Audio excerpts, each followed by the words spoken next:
Welcome to Beat Diabetes, where we discuss various insights related to, well, you guessed it, beating diabetes.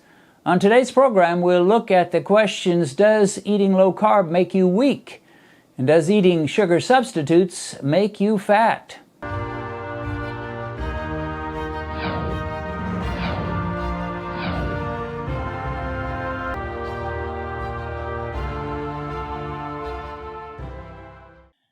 Here's an individual who says, how about just eating a variety of foods in moderation, exercise, and be active instead of depriving your body from whole foods, making it weak to the point of breaking? Well, this individual is suggesting the same thing as the question I answered before, which is just be more moderate. Use a little portion control, do some exercise, and so forth and so on. But again, moderation is not the name of the game. And I found it fascinating, this last statement that they made. He says you don't want to make your body weak to the point of breaking by depriving your body of whole foods, or basically carbs, is what they're saying, is you're going to get weaker to the point of breaking.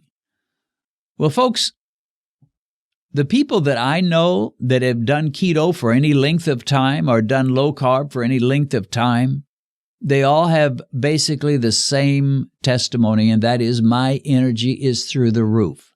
I feel better than I ever have. And believe me, when I was struggling with blood sugar, I did not feel good. I felt weak. I felt fatigued. And at times I was ready to pass out. Now, that was like about 20 years ago. And here I am now in my 60s. That was going on when I was in my 40s. I'm now in my 60s. I feel better than I did in my late 40s. I feel much stronger, much better, and I've got lots of energy. And if you want to know the truth, I'm recording this at around 11:30 in the evening, and I have no problem with that. So going low carb does not make you weaker. The reality is eating all those nasty chips and pretzels and all this, the candy and the junk and the Little Debbies and the snack cakes, that's what makes you weak. Oh, you don't feel weak at first. You eat all that sugar and you get a sugar rush and you feel like you can lick the world. But about an hour and a half later, you get all fatigued and you're hungry and you don't feel good and you feel weak. If you want to feel weak, eat a lot of carbs, eat a lot of sugar. You want to feel strong, do keto. I will admit, when you first start, whether it's keto or low carb, I'm really more low carb than keto, but when you first start either one of those and get real serious about it, you will feel a little funny and maybe a little weak. But you stay with it a while, and that'll go away.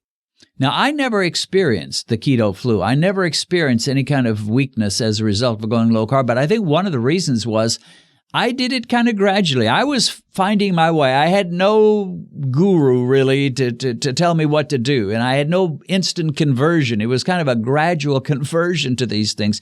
Testing with Mike, and saying, okay, I can't eat this, but boy, this sure works for me. So I kind of evolved and slowly and gradually worked my way into a low carb, and really I'm still evolving to some degree in that. I'm tougher on myself now than I was then. But I think as a result of doing it in a gradual fashion, I never experienced the keto flu or the low carb weakness. You may for a while, but you'll get past it. You just got to push past it and keep on going. This person says, my doctor made a face and was stunned when I told him that I tested myself 3 to 4 times a day. Well, to me, that's just reasonable, especially in those early days where you're trying to figure out what works and what doesn't. So he said, that is, my doctor said, why do you do this? I explained it. He thought I was nuts from his expression. And then he did an A1C test on me, and it came back 5.4. I said to him, well, you asked me why I test myself so often. That's why. He ended up down at 5.4. He says, I've lost 40 pounds. Woohoo. I have more to lose and I will do it. I love that. I love that attitude. That kind of attitude is the attitude of a winner. I've got some more weight to lose. I'm going to do it. Well, when I was in college, and that's been a long time ago, I had a professor that said to me, well, he didn't just say it to me, he said it to the whole class, but he said, nothing succeeds like success. And when he said that, I was a little puzzled. I thought, what in the world is he talking about? Nothing succeeds like success. But as I thought about it, I mean, here I am some 40 plus years later and still remembering that saying that he said. And as far as I can remember, he's the only one I ever heard say it. Nothing succeeds like success. I realized that once you get a taste of success, there's almost no stopping you. You're off to the races. And that's why our little friend Mike the glucometer, Mike the blood sugar meter, is so valuable, because when you start to succeed, he gives you an attaboy or attagirl, and you're looking at numbers like you haven't seen before. The first time you dip under 150 in the morning, or the first meal you eat and you find out you didn't jump over 150 and now it's like 120. And the first time you go under 100 milligrams per deciliter in the morning, fasting blood sugar, all these firsts, all these victories, and there's a euphoria, there's an exhilaration that comes when you start seeing this. And nothing succeeds like success. When you taste some success and realize, I'm beating this thing, this bully that seems so tough, so scary, so fearful, such a monster, I'm whipping him. Man, you get so motivated. There's just going to be no stopping. And that, I think that's where this person is coming from. He says, well, I've still got 40 pounds to lose, but I'm going to do it. Yeah, I believe you will too. And good for you.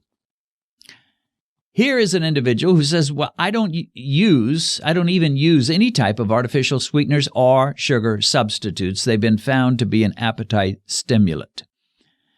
Well, I've heard that. I've actually heard that a number of times, that if you eat an artificial sweetener or a substitute. I don't consider stevia really artificial. I consider it a substitute. But they basically say if you have anything that's sweet, even though it may not raise your blood sugar, it's going to stimulate your appetite, and you'll just get bigger and bigger and bigger. Well, let me tell you something about me. I'm a little bit of a rebel. I know we Christians are supposed to respect authority and not be too rebellious, but when it comes to just believing everything I hear, I'm a bit of a rebel. I want to test it myself. How does that work for me? Well, guess what? I've been using sugar substitutes, and I admit at the first I wasn't too wise, and anything that said zero carbs, whether it was Sweet and Low or Splenda or anything, and I didn't know anything about maltitol and dextrose and some of these things that we now know do raise blood sugar, and you got to be careful. But anyway, I've been using them for ever since I've been doing low carb, about 19 years as of now. And I've really never had a problem with my weight, except that at first I was too skinny. And at 5'10", I was down to about 152, 153 pounds. I looked like a stick. And I felt ashamed, but I knew at least I was healthy and I wasn't having the crazy ups and downs. I was thankful for that. But I finally learned how to put on some weight, and now I have to kind of work at it, I admit. But I've been using sugar substitutes. My sugar substitute of choice now is an erythritol stevia combination. And I also sometimes use this pure stevia. It's just a powder. You need like a little portion of a teaspoon. Don't need a half a teaspoon. Don't really need an eighth of a teaspoon. You need about a 16th of a teaspoon to sweeten up a full large mug of coffee. And sometimes I use that, and that works for me. I know some people don't like it. The point I'm making is, yeah, I know the rap on sugar substitutes, that they stimulate your appetite, they make you gain weight. Doesn't work for me that way. I'm around 168 to 170 all the time.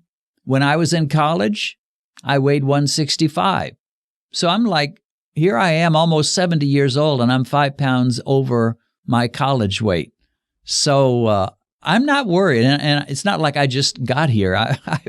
I've been at this weight for a long time now, Yeah, as I said, at first I was way too skinny, and I've managed to build it up. I actually had to work at it to get up to this weight, but now I have to kind of work at it to keep under the 170 marker. But I don't find that to be the case. But, if you can do it, and if you say, I don't want any sweetener, that's fine. I will say this. When I first tried bulletproof coffee and put in quite a bit of cream and the butter, it was so rich and good that I thought, I don't need to put any sweetener in this at all. Normally, I always had sweetener with my coffee of some kind. But with bulletproof coffee, I don't normally. And so there is something about fat that is so satisfying and rich and wonderful that you can often do without. And that's why when the food companies cut the fat and they proudly boast about this is a low-fat product, they pour in the sugar because they know that if they don't, it's going to taste horrible. It's not going to be satisfying. We instinctively love and crave fat. So if they're going to take away the fat, they will pour in the sugar almost always. So if you ever see a food that boasts about being low fat, avoid it. Do not go near it. It's going to be trouble. It's going to have more carbs. If you've recently been diagnosed with diabetes and you've just discovered this channel, let me recommend that you go to our uploads page, which will give you access to every diabetic video we've posted since we began. As you work your way through all our videos, I believe you'll find the help you need. A link to our uploads page is in the description.